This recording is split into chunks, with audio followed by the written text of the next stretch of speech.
अस्सलामु अलैकुम वरहमतुल्लाहि वबरकातुह। आपका इस्तकबाल है हमारे चैनल उर्दू क्लास में।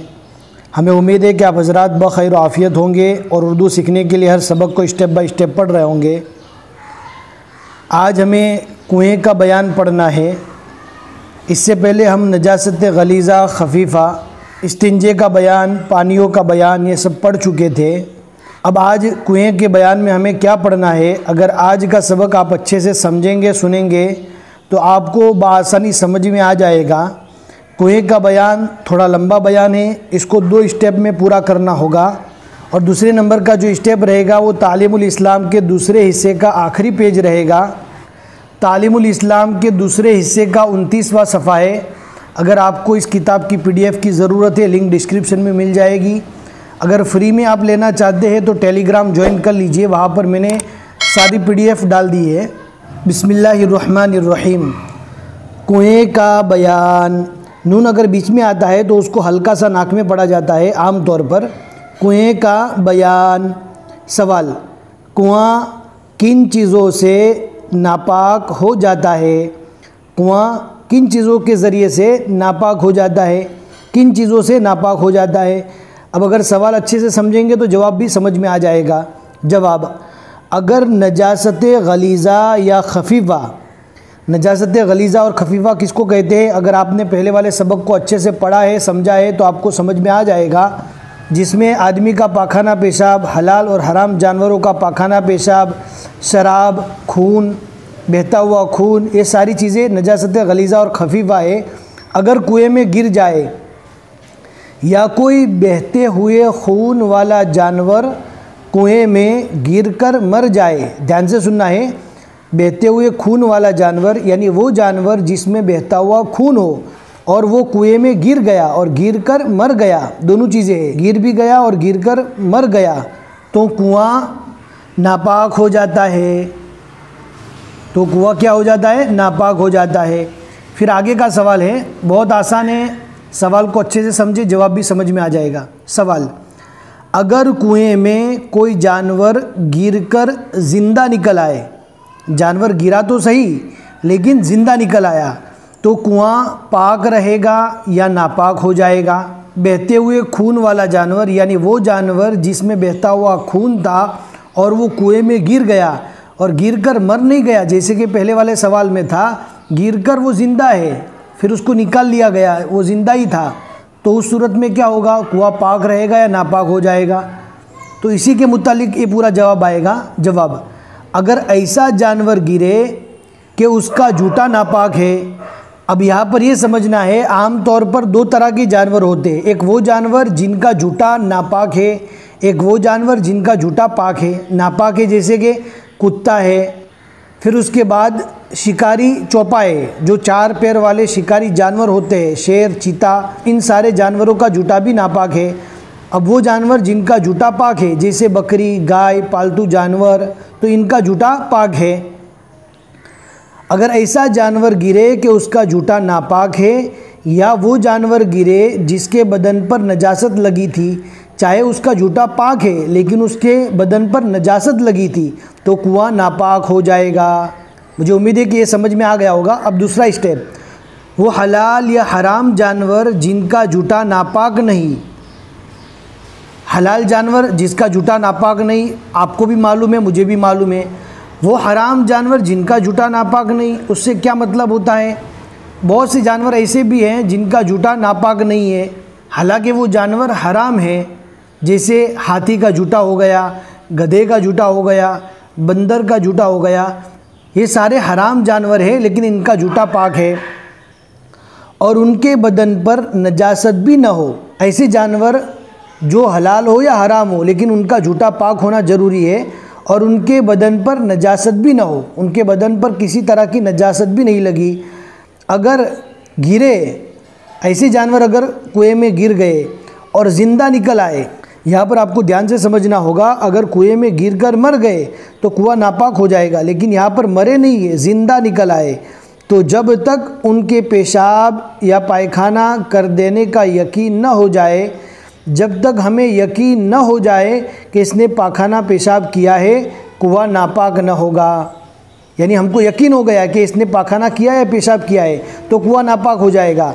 लेकिन हमें यकीन ना हो जाए, जब तक हमें इस बात का यकीन ना हो, कुआं पाक है। मुझे उम्मीद है कि ये जवाब भी आपको अच्छे समझ में आया होगा। फिर से मैं एक मरतबा जवाब अंदर देखकर पढ़ लेता हूँ, ध्यान से समझ लीजिए जवाब। अगर ऐसा जानवर गिरे कि उसका जूठा नापाक है, या वो जानवर गिरे जिसके बदन पर नजासत लगी थी, तो कुआं नापाक हो जाएगा। ये हो गया। फिर उसके बाद वो हलाल या हराम जानवर जिनका जूठा नापाक नहीं, और उनके बदन पर नजासत भी ना हो, उनके बदन पर किसी तरह की नजासत भी ना हो, और अगर गिरे और ज़िंदा निकल आए, तो जब तक उनके पेशाब या पायखाना कर देने का यकीन न हो जाए, कुआं नापाक न होगा। फिर ये आगे का सवाल है, अब कुएं के पाक करने का तरीका क्या है। कुएं में जब नापाकी गिर गई, अगर कुआं नापाक हो गया तो उसके पाक करने का तरीका क्या है। तो इस जवाब में इंशाल्लाह आपको सीखने को मिलेगा। सवाल, कुआं जब नापाक हो जाए तो पाक करने का क्या तरीक़ा है। कुआं जब नापाक हो जाए, मिसाल के तौर पर कुएं में जानवर गिरकर मर गया, या जानवर गिरा लेकिन मरा नहीं, ज़िंदा निकल आया, अगर उसका जूठा नापाक था, या ऐसा चाहे हलाल ही जानवर क्यों न गिरा हो लेकिन उसके बदन पर नापाकी लगी हुई थी, तो कुआं नापाक हो गया। अब पाक करने का क्या तरीका है, तो इस जवाब में आपको समझ में आएगा। जवाब, कुएं के पाक करने के 5 तरीक़े हैं। कुएं के पाक करने के 5 तरीक़े हैं। जब कुएं में नजासत गिर जाए तो तमाम पानी निकालने से पाक हो जाएगा। कुएं का तमाम पानी निकालने से कुआं पाक हो जाएगा। नंबर 2, और जब आदमी या सूअर या कुत्ता या बकरी या 2 बिल्लियाँ, सिर्फ 1 बिल्ली नहीं 2 बिल्लियाँ, या इतना या उससे बड़ा कोई और जानवर, यानी 2 बिल्ली को जमा करने के बाद कितना बड़ा जानवर होता है, इतना बड़ा कोई जानवर गिर गया या उससे बड़ा कोई जानवर गिर गया, और जानवर गिरकर मर जाए, तो सारा पानी निकालना पड़ेगा। 2 नंबर के स्टेप को वापस पढ़ लेते हैं।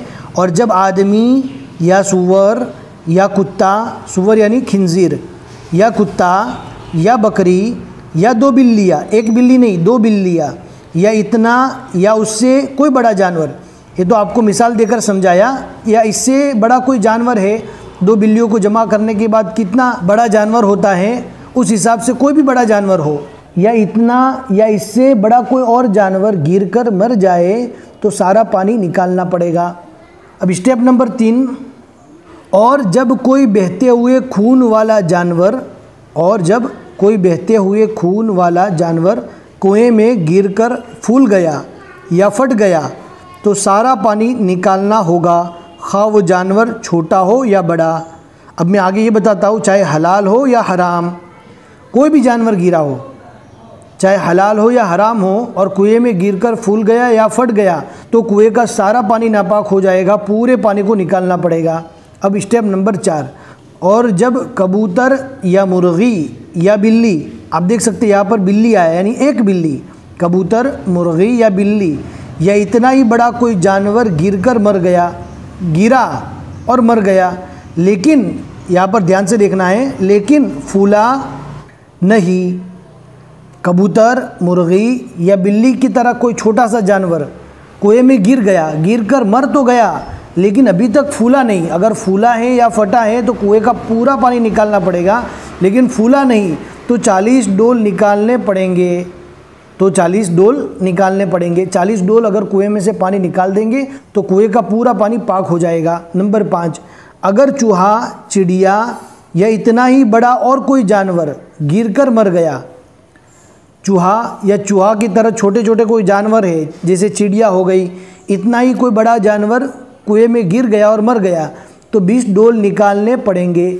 20 डोल निकालने से पानी पाक हो जाएगा, कुआं पाक हो जाएगा। अब आगे एक नोट बताते हैं, 20 की जगह 30 और 40 की जगह 60 डोल निकालना मुस्तहब है।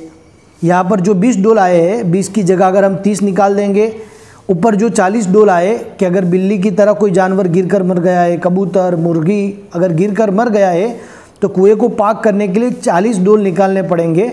अगर 40 की जगह पर हम 60 निकाल देंगे तो ये मुस्तहब ज़्यादा अच्छा है। हमें उम्मीद है कि आज का ये सबक आपको समझ में आ गया होगा। लाइक करके ज़रूर बता दें, अपने दोस्तों के साथ भी शेयर करें। फिर मिलेंगे इंशाल्लाह अगले सबक में। अस्सलामु अलैकुम व रहमतुल्लाहि व बरकातुहू।